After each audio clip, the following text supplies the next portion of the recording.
250 لوگوں کو زندہ جلانے کے ملزم رحمان بھولا کی نئی کہانی سامنے آ گئی۔ بھولے کے ریڈ وارنٹ جاری ہوئے، نہ اسے انٹرپول نے گرفتار کیا۔ ہائی پولیس نے بغیر صفی دستاویزات ملک میں داخلے پر گرفتار کیا۔ رحمان بھولا کو صرف ڈی پورٹ کیا جا سکتا ہے۔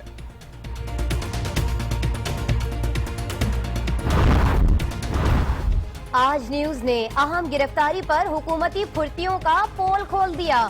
انٹرپول نے وزارت داخلہ کو رحمان بھولا کی گرفتاری سے آگاہ ہی نہیں کیا۔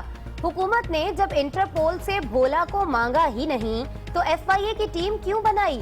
کس کے پاس جائیں اور کس بنیاد پر جائیں؟ ایف آئی اے افسران بھی الجھن کا شکار۔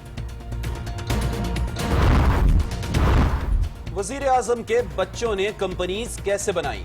مریم نواز زیر کفالت ہیں یا نہیں؟ نواز شریف نے قوم سے خطاب میں سچ بتایا ہے یا نہیں؟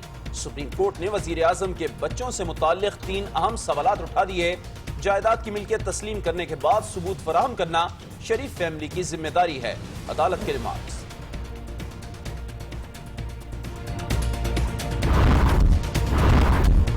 حسین نواز نے بغیر ٹیکس ادا کیے والد کو 74 کروڑ روپے کا تحفہ دیا۔ مریم نواز چودھری شوگر مل کی شیئر ہولڈر اور زرعی اراضی کی مالک ہیں۔ مریم نواز والد کی زیر کفالت ہیں۔ پی ٹی آئی کے وکیل نعیم بخاری کے دلائل مکمل، کیس کی سماعت کل تک کے لیے ملتوی۔ مریم نواز شادی کے بعد سے وزیر اعظم کی زیر کفالت نہیں ہیں۔ 2011 کے کاغذات نامزدگی میں متعلقہ کالم نہیں تھا۔ وزیر اعظم کے وکیل سلمان بٹ کے عدالت میں دلائل، مخصوص کالم نہیں تھا تو نام لکھنے کی کیا ضرورت تھی؟ جسٹس آصف سعید کھوسا کے ریمارکس۔ میاں صاحب نے اور افتتاح شروع کر دینے ہیں، پتہ نہیں کتنی اور اربوں روپے کی، کروڑوں روپے کی اور سڑکیں بنا دیں گے، پل بنا دیں گے اسی پریشر کے اندر، اور پتہ نہیں کسی اور کو، ڈونلڈ ٹرمپ کو ہی نہ بلا لیں یہاں اپنے آپ کو بچانے کے لیے۔ وزیر اعظم کے پاس نہ ثبوت ہیں اور نہ ہی ساری دولت کا جواب۔ اب ڈر ہے کہ کہیں خود کو بچانے کے لیے نواز شریف ڈونلڈ ٹرمپ کو نہ بلا لیں۔ عمران خان کی تنقید، کہا کہ مریم نواز کی کفالت شوہر کے پاس ہے تو پھر بھاری اخراجات کون دیتا ہے؟ حضرات ان سے ایک ہی سوال کرتے ہیں کہ وہ جو ثبوت جس کے اوپر انہوں نے وزیر اعظم میاں محمد نواز شریف صاحب جو اس قوم کے الیکٹڈ وزیر اعظم ہیں ان کا استعفیٰ مانگا تھا، وہ ثبوت کدھر ہے؟ پیناما کیس میں عمران خان کی تمام دلیلیں اور ثبوت ناکارہ قرار۔ عمران خان کے وکلا کے دلائل نے ثابت کر دیا کیس شیروانی کا ہے۔ عمران نیند سے جاگتے ہیں اور ججز کے ریمارکس کو اپنے الفاظ میں پیش کر دیتے ہیں۔ نون لیگی رہنماؤں کی پریس کانفرنس۔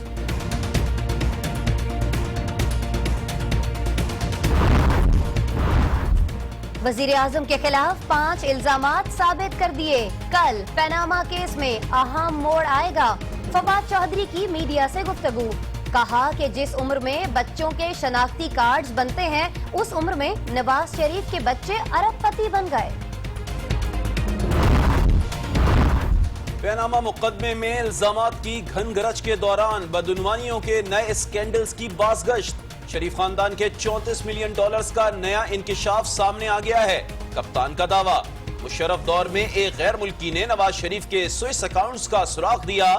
شیخ رشید کا الزام، اسی دور میں وزیر ریلوے نے بے نامی میں کھل کر کمایا۔ عابد شیر علی نے حساب برابر کر دیا۔ کراچی کی تاریخ کی سب سے بڑی چائنا کٹنگ کے مزید انکشافات سامنے آ گئے۔ ہیون سٹی کا ریونیو ریکارڈ اور گیس کنیکشنز کے لیے دیے گئے کاغذات بھی جعلی نکلے۔ آج نیوز کی خبر پر انتظامیہ کے خلاف جعل سازی کا مقدمہ درج۔ کراچی کے ریجنٹ پلازا ہوٹل میں آگ لگی یا لگائی گئی؟ تخریب کاری سمیت کچھ بھی خارج از امکان نہیں۔ ہوٹل انتظامیہ نے ایمرجنسی رسپانس میں تاخیر کی۔ فہرست ملنے پر عملے سے بھی تفتیش ہوگی۔ پولیس حکام، حادثے میں جاں بحق افراد کی تدفین، جاں بحق ہونے والے میاں بیوی گجرانوالہ میں سپرد خاک۔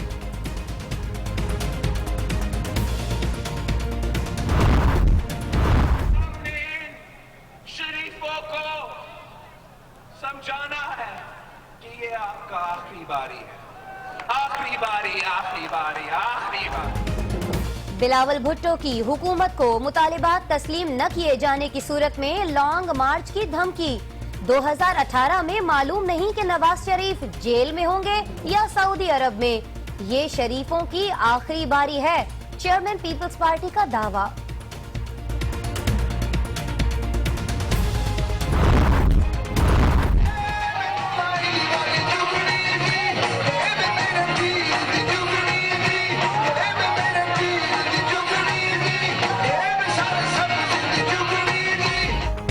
बिलावल हाउस लाहौर में पीपल्स पार्टी वस्ती पंजाब का कन्वेंशन। जियालों के रिवायती अंदाज में ढोल की थाप पर भंगड़े। आरिफ लोहार ने जुगनी गाकर माहौल को और भी मस्ताना बना दिया। आपको यहाँ आने में पहले नदीम साहब ने भी गुजारिश की है, सिक्योरिटी का काम बड़ा मुश्किल होता है। बिलावल भुट्टो के खिताब के बाद तकरीब में बदनज़मी। जियालों की स्टेज पर चढ़ने की कोशिश, पुलिस ने पीछे धकेल दिया।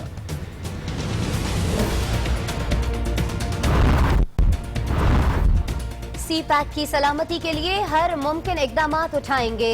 दहशतगर्दों के खिलाफ ऑपरेशन बिला इम्तियाज जारी रखा जाए। जनरल कमर जावेद बाजवा की हिदायत। आर्मी चीफ का सदरन कमांड हेडक्वार्टर्स क्वेटा का भी दौरा, जवानों से मुलाकात। जमात इस्लामी और तहरीक इंसाफ की राहें जुदा होने का इम्कान। खैबर बैंक और तालीमी निसाब में तब्दीली न होने के मामले पर इख्तिलाफात बरकरार। जमात इस्लामी का केपीके हुकूमत से अलहदगी पर गौर।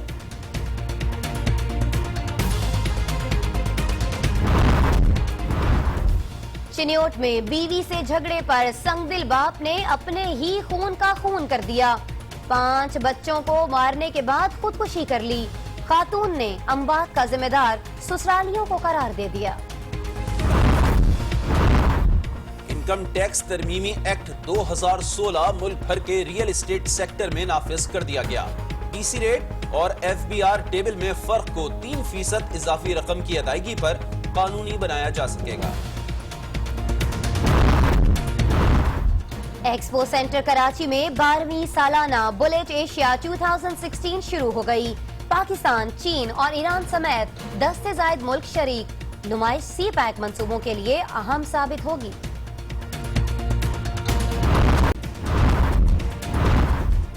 सोशल मीडिया ने एक और गरीब की किस्मत बदल डाली। सऊदी शहरी की जानिब से मजाक में अपलोड की गई तस्वीर ने बांग्लादेशी काकरों पर तहाइफ की बारिश करवा दी। किसी ने मोबाइल दिया तो किसी ने सोने का सेट। बांग्लादेशी शहरी खुशी से निहाल।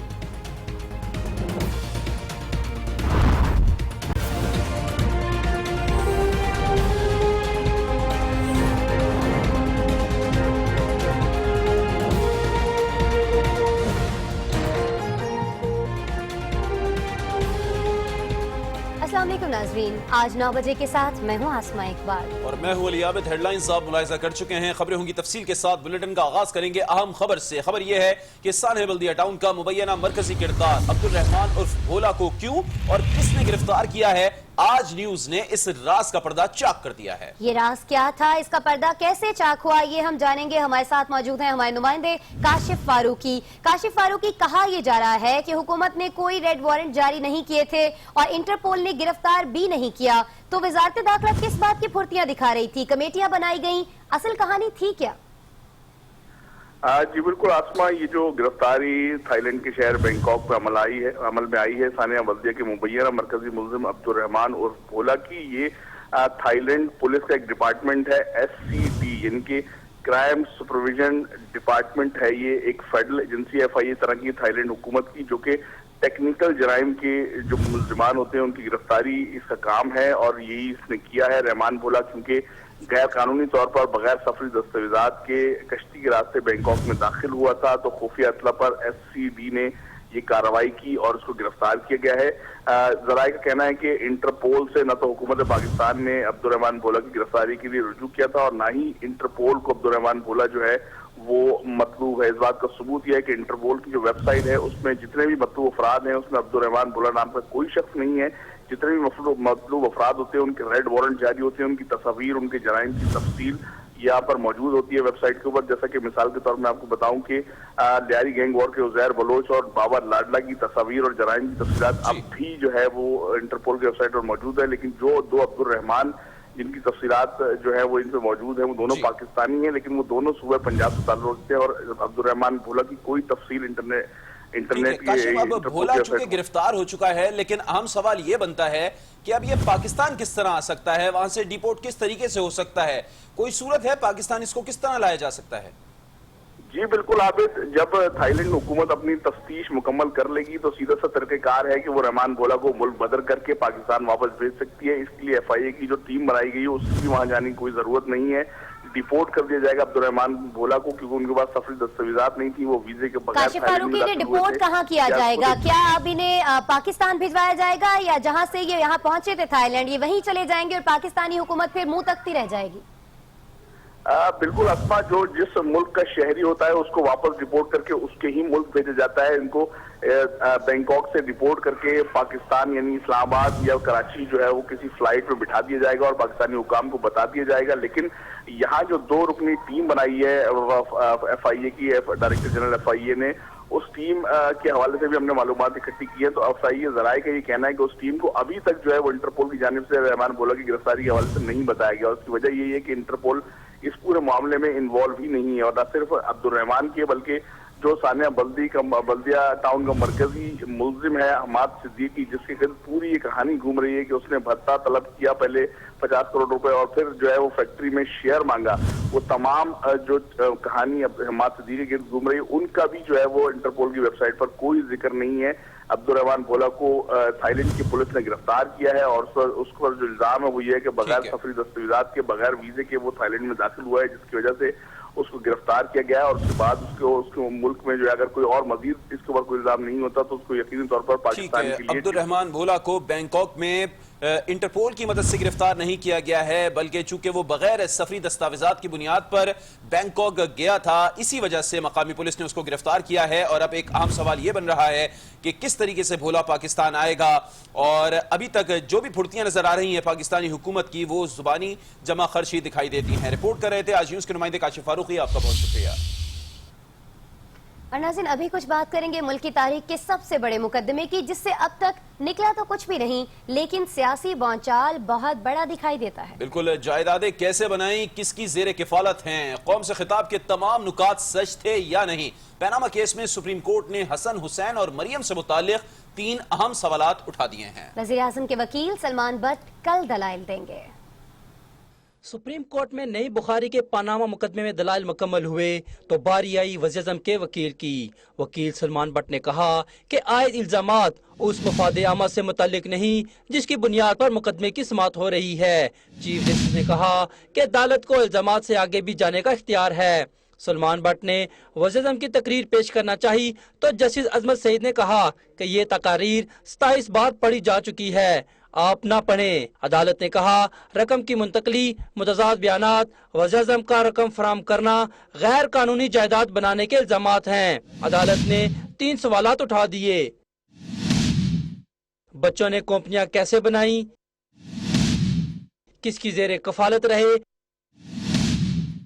وزیر اعظم کی تقریروں میں بچوں سے متعلق سچ بتایا گیا ہے یا نہیں۔ سلمان بٹ نے کہا مریم نواز شادی کے بعد سے وزیر اعظم کی زیر کفالت نہیں، 2011 کے کاغذات نامزدگی میں متعلقہ کالم نہیں تھا۔ ان کاغذات کے مطابق زیر کفالت 2 بالغ افراد وزیر اعظم اور ان کی اہلیہ ہیں۔ جسٹس کوسا نے کہا کہ وزیر اعظم اپنے زیر کفالت کیسے ہو سکتے ہیں۔ اس سے پہلے شیخ رشید احمد نے بھی دلائل مکمل کیے اور کہا ملک میں موٹر وے اور باہر کمپنیاں بنی۔ 1989 سے آج تک 12 ملین درہم ختم نہیں ہو رہے۔ دونوں ٹرسٹ ڈیڈز پر وزارت خارجہ کی تصدیقی مہر نہیں ہے۔ اور عمران خان کہتے ہیں کہ وزیر اعظم نے قوم اور پارلیمنٹ سے جھوٹ بولا ہے۔ اس سے ثابت ہو گیا کہ نواز شریف کے پاس نہ تو ثبوت ہے اور نہ ہی ساری دولت کا کوئی جواب۔ اب ڈر یہ ہے کہ کہیں خود کو بچانے کے لیے نواز شریف ڈونلڈ ٹرمپ کو نہ بلا لیں۔ کپتان کا یہ بھی کہنا تھا کہ اس بار ثبوت نون لیگ پر ہے۔ انہوں نے مقدمے کا جلد فیصلہ کرانے کی بھی حمایت کی ہے۔ سارا ملک 8 مہینے سے یہ پیناما میں پھنسا ہوا ہے اور میاں صاحب نے اور افتتاح شروع کر دینے ہیں، پتہ نہیں کتنی اور اربوں روپے کی، کروڑوں روپے کی اور سڑکیں بنا دیں گے، پل بنا دیں گے اسی پریشر کے اندر، اور پتہ نہیں کسی اور کو ڈونلڈ ٹرمپ کو ہی نہ بلا لیں یہاں اپنے آپ کو بچانے کے لیے۔ جینوئن ڈیموکریسی ہوتی تو ابھی میرا اور نواز شریف کا کیس تھا اور یہ شریف خاندان کا کیس تھا۔ ان کے وزیروں کا ساری ان کی گورنمنٹ مشینری ساری لگی ہوئی ہے ان کو بچانے کے لیے. اس لیے میرے خیال میں کہ یہی اب بینچ اس کا فیصلہ کرے تاکہ ملک آزاد ہو اس کیس سے.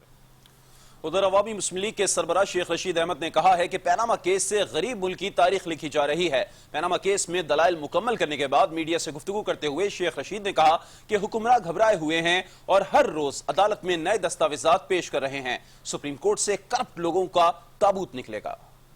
پہ مبنی فیصلہ آئے گا, یہاں ثبوت بھی آئیں گے اور تابوت بھی نکلیں گے, اور وہ لوگ جنہوں نے ہمارے خون پسینے کی کمائی سے لوٹی ہوئی دولت کو قطری شہزادے کی دولت ڈکلیئر کیا ہے. نواز شریف صاحب کے $300 ملین سوئٹزرلینڈ میں بھی ہیں, اور مسٹر رابرٹ یہ دستاویزات لے کے آئے تھے مشرف میں جب گورنر عشرت نے بھیجا تھا اس کی ویریفیکیشن کے لیے. اور مسلم لیگ نون نے پیناما کیس میں عمران خان کی تمام دلیلوں اور ثبوتوں کو ناکارہ قرار دیتے ہوئے مقدمہ مریم نواز سے خوف پر مبنی قرار دے دیا. مریم اورنگزیب کا کہنا تھا کہ عمران خان کے وکلاء کے دلائل نے یہ ثابت کر دیا کہ کیس صرف شیروانی کا ہے. انوشا رحمان نے کہا کہ عمران خان جب نیند سے جاگتے ہیں تو ججز کے ریمارکس کو اپنے الفاظ میں پیش کر دیتے ہیں. ثبوت آئے جن کو وہ ثبوت سمجھتے ہیں, جن کو کورٹ نے بالکل اس کو ردی کے ٹکڑے سے زیادہ اہمیت نہیں دی, وہ کیا ثبوت تھے جن کو انہوں نے ثبوت کہا؟ وہ 1-2 جرنلسٹ کی لکھی ہوئی کتابیں جن کو کورٹ نے ایڈمٹ ہی نہیں کیا ایز ایویڈنس, اور اخباروں کے تراشے. میں بے ادب نہیں بننا چاہتا. آپ کے والد کی بات ہوگی تو آپ کیا کہیں گے؟ اتنا ہی کہوں گا. تو بڑوں کے حساب سے پہلے اپنے بڑوں کا حساب دینے کی بات ضرور قوم کے سامنے رکھیں. تو ہمیشہ کہتے ہیں جب میں اقتدار میں آؤں گا تو میں یہ کروں گا. ان کو پتا ہونا چاہیے کہ وہ آج KPK کی حکومت میں اقتدار میں ہے اور فیڈریشن کا حصہ ہے, لیکن اگر انہوں نے سیاست صرف جھوٹ, الزامات اور وزیر اعظم بننے کی حرص میں کرنی ہے تو یہ پھر تو نہیں ہو سکتا. تحریک انصاف کے ترجمان فواد چودھری کہتے ہیں کہ PTI نے وزیر اعظم کے خلاف 5 الزامات ثابت کر دیے ہیں. انہوں نے عذرائے تفتن کہا کہ جس عمر میں بچوں کے شناختی کارڈ بنتے ہیں اس عمر میں نواز شریف کے بچے ارب پتی بن گئے. ہم کو ڈیفنس تو اچھا بتا دیں کہ جو بات کریں ان کے ڈیفنس ذرا دیکھیں کہ قطر سے ایک شہزادہ آیا ہے, اس نے ہمیں انویسٹمنٹ دے دیا ہے, یہ پیسے دے دیے ہیں. ڈیفنس ہے کہ مریم نواز شریف صاحبہ اپنے والد کے ڈیپینڈنٹ نہیں ہے. ڈیفنس ہے کہ حسن نواز شریف صاحب 23 سال کی عمر میں اپنی محنت سے بلینر بن گئے. تمام بچے 19 سال کی عمر میں بلینر بن گئے. جس عمر میں لوگوں کے شناختی کارڈ بنتے ہیں ان کے بچے بلینر بن جاتے ہیں, ارب پتی بن جاتے ہیں. ہم بات کر رہے ہیں پیناما کیس کی, جس میں الزامات کی گھن گرج کے دوران مالیاتی بدعنوانیوں کے نئے اسکینڈلز کی بازگشت بھی سنائی دینے لگی ہے. نئے سوئس اکاؤنٹس, $34 ملین اور بے نامی میں اربوں کے اثاثے. کس نے کس پر کیا نیا الزام لگایا, اس رپورٹ میں دیکھیے. پاناما مقدمہ کی پیشی بھگت کر آنے والے فریقین ایک دوسرے کے نئے مبینہ پول کھولتے نظر آئے. وزیر اعظم پر ہمیشہ ہی گرجنے والے شیخ رشید احمد نے دعویٰ کیا کہ مشرف دور میں رابرٹ نامی ایک غیر ملکی اسٹیٹ بینک آف پاکستان کو نواز شریف کے سوئس اکاؤنٹس کا سراغ دے گیا تھا. نواز شریف صاحب کے $300 ملین سوئٹزرلینڈ میں بھی ہیں, اور مسٹر رابرٹ یہ دستاویزات لے کے آئے تھے مشرف میں جب گورنر عشرت نے بھیجا تھا اس کی ویریفیکیشن کے لیے. مسلم لیگ نون کے قائد پر حملہ آور رہنے والے شیخ رشید کے خلاف عابد شیر علی نے بھی موقع پر ہی حساب برابر کیا. دعویٰ کیا کہ اسی مشرف دور کے وزیر ریلوے رہنے والے نے بے نامی میں کھل کر کمایا. یہ جو ریلوے کی رکھوالی بلا بیٹھا تھا جو شیخ رشید ہے, مجھے ہنسی آتی ہے جب آنیسٹی کی بات کرتا ہے. کپتان کہتے ہیں کہ پاناما مقدمہ تو چلتا رہے گا. شریف خاندان کے $34 ملین کا نیا انکشاف ہوا ہے. اب اس کے لیے بھی عربی شہزادے کا انتظار کرنا ہوگا. جو 4 میرفیئر کے اپارٹمنٹ یہ ریلیز کیے, پھر جب $34 ملین دیے گئے التوفیق کو, کس نے دیے؟ سوال یہ کس نے دیے؟ کیا اس کے لیے بھی کوئی سعودی سے شہزادہ آئے گا؟ عابد شیر علی نے تو فرزند راولپنڈی پر بے نامی کے الزام پر اتفاق نہیں کیا. کہا کہ پرویز الائی کی وزارت اعلیٰ بھی ان کے لیے مال بنانے کا ذریعہ رہی. ایک سائیکل پر چلنے والا شخص کروڑوں اربوں کی بے نامیاں لے کر अपनी बिजनेस एम्पायर खड़ी करता है। परवेज इलाही के दौर में जहाँ पे सड़क बनती थी, ये वहाँ पे जमीन खरीदा करते थे। इन्होंने अरबों रुपया कमाया इस तरह। इल्जामात की यूं बौछार जाहिर कर रही है कि आइंदा इलेक्शन से पहले बाकी ईमानदार 1.5 साल सियासत का तर्ज अमल कितना शदीद होगा। तो पनामा केस में हर किसी का मौक़िफ़ अपनी जगह, लेकिन ब्लेम गेम का अंजाम होगा क्या, ये तो आने वाला वक्त ही बताएगा। बहरहाल अभी चलेंगे लाहौर और आपको बताएं कि आज भी बिलावल हुकूमत पर खूब गर्जे बरसे हैं। बिल्कुल, पीपल्स पार्टी के चेयरमैन बिलावल भुट्टो जरदारी मुसलसल हुकूमत मुखालिफ और जारहाना मूड में दिखाई देते हैं। वो हुकूमत को मुतालिबात तस्लीम न किए जाने की सूरत में लॉन्ग मार्च की धमकियां भी दे रहे हैं और पनामा लीक्स पर डराते भी दिखाई देते हैं। लाहौर में यौम तासीस के आखिरी दिन की तकरीब से खिताब करते हुए वो नून लीग पर खूब गर्जे बरसे। कहा 2018 में मालूम नहीं कि नवाज शरीफ जेल में होंगे या फिर सऊदी अरब में। उन्होंने दावा किया कि ये शरीफों की आखिरी बारी है।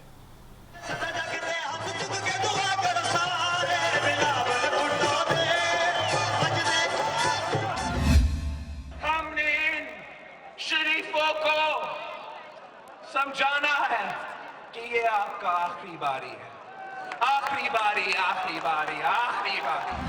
तारीखी करप्शन स्कैंडल, पनामा स्कैंडल ने वजीर आजम को दबोच रखा है। रायवन की खारजा पॉलिसी ने दुनिया में हमें तना कर दिया है।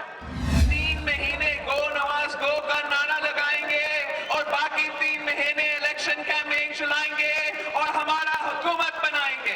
ये आप सोच सकते हैं, ये आप सोच सकते हो कि मेरा सोच में है। 27 दिसंबर को हमारा लॉन्ग मार्च का ऐलान होगा और फिर दमादम मस्त कलंदर होगा, दमादम मस्त कलंदर। 2018 में हम नवाज शरीफ को खुदा हाफिज कह देंगे। 27 दिसंबर के बाद मैं लाहौर में आकर रहूंगा। ये मेरा बिलावल हाउस होगा, मेरा सारा काम यहाँ से चलेगा, मेरा पूरा सियासत लाहौर से अंदर होगा। फिर उनको लग पता जाएगा कि भुट्टो का ताकत क्या होता है, अवाम का ताकत क्या होता है। और अब आपको बताते हैं कि पीपल्स पार्टी के यौम तासीस की तकरीबात के आखिरी रोज बिलावल हाउस लाहौर में जालों ने खूब हल्ला गुल्ला किया। मशहूर लोक फनकार आरिफ लोहार ने परफॉर्मेंस दी तो सभी झूम उठे। आरिफ लोहार ने ऐसा समा बांधा कि कमर जमान कायरा समेत दीगर पीपी रहनुमा भी तरंग में दिखाई दिए। तकरीब में कैसा माहौल था आपको दिखाते हैं।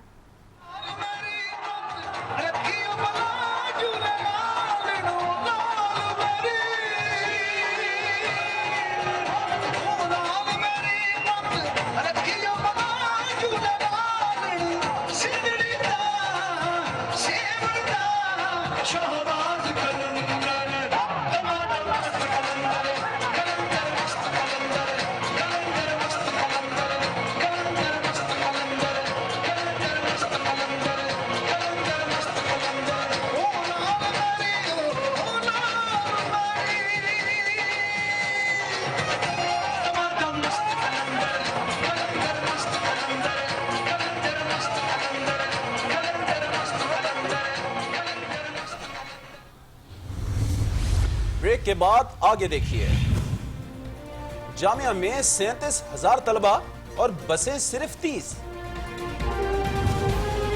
और कराची की तारीख की सबसे बड़ी चाइना कटिंग कहां की गई?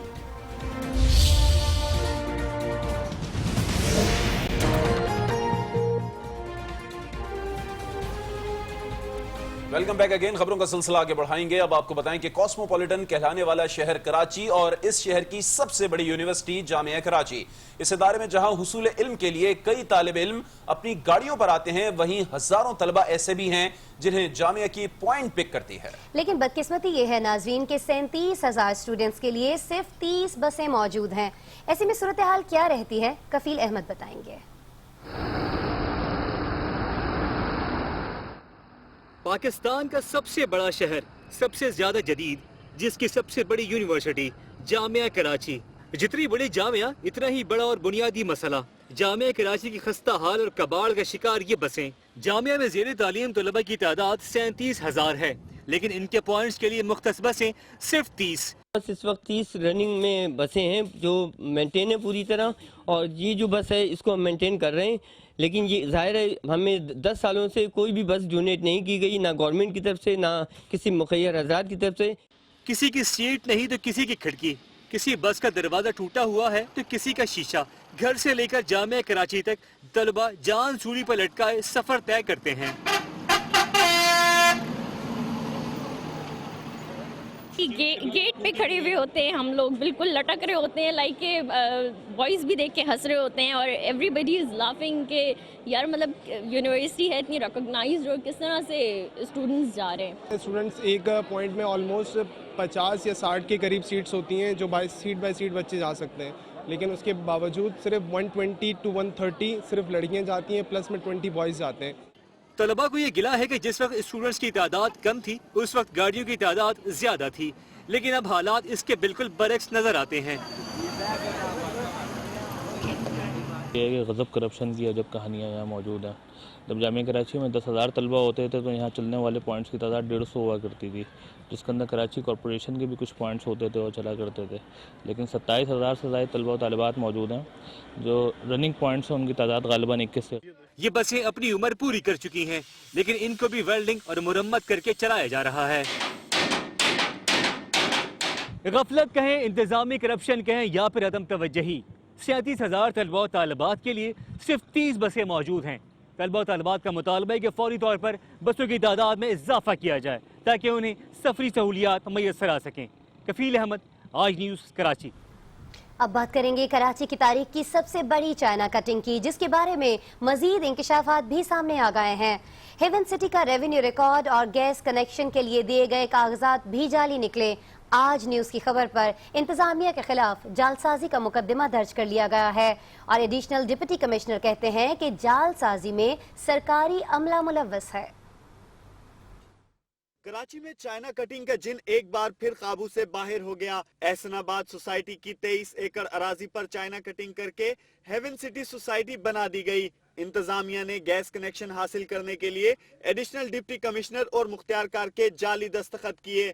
कोर्ट में केसेस चला रहे थे कि हमें आइडेंटिफाई हुआ कि जो सुई गैस है, गैस है, बिजली है, पानी है, ये विदाउट टाइटल वेरिफिकेशन के जो है वो जाली सिग्नेचर्स करके लोग अपने अपने प्रोजेक्ट्स में लगवा रहे थे।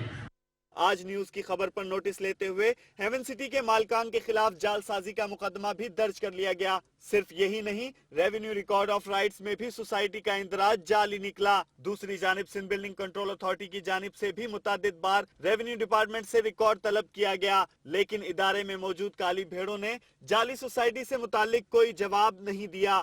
Additional deputy commissioner east Mohammad Khan Rind के मुताबिक इदारे के कुछ अफसरान चाइना कटिंग माफिया के साथ मिले हुए हैं। पब्लिक के साथ तो ये फ्रॉड हो रहा है, मगर जो लोग फ्रॉड कर रहे हैं उनको कतई हम माफ नहीं करेंगे, न छोड़ेंगे कोई भी। एडिशनल डिप्टी कमिश्नर का कहना है कि 2 रोज तक असली दस्तावेजात पेश न की गई तो कार्रवाई करेंगे। खावर हुसैन, आज न्यूज़, कराची। और अब जिक्र होगा सिपाही सालार का। Army chief general Qamar Javed Bajwa ने कहा है कि दहशतगर्दी नाकाबिले बर्दाश्त है। दहशतगर्दों के खिलाफ बिला इम्तियाज ऑपरेशंस पूरी कुव्वत से जारी रहेंगे।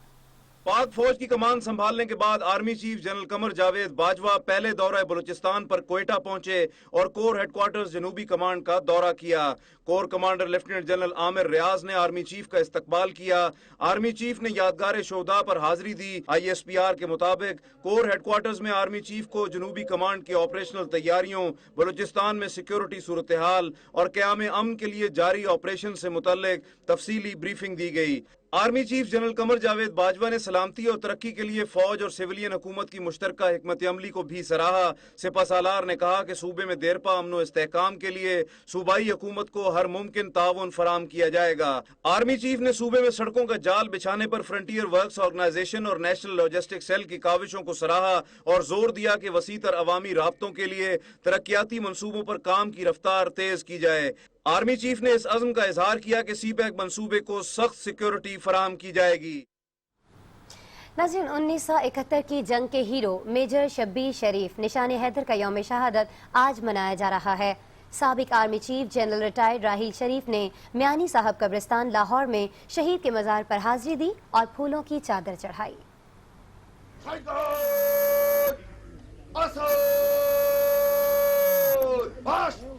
मियानी साहब कब्रिस्तान लाहौर में मेजर शब्बीर शरीफ शहीद निशान हैदर के यौम शहादत की तकरीब हुई। साबिक army chief general retired Raheel Sharif ने खानदान के दीगर अफराद के हमरा फूलों की चादर चढ़ाई और फातह खानी की। इस मौके पर पाक फौज के दस्ते ने मजार पर सलामी भी पेश की।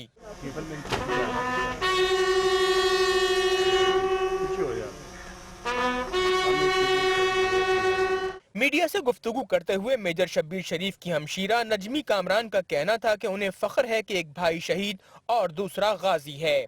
जिस तरह वो एक बहादुर सिपाही था और जो उसका वतन के साथ जो कॉज था वो उसकी ज़ात से ज़्यादा अहम था, मुल्क बहुत अहम था।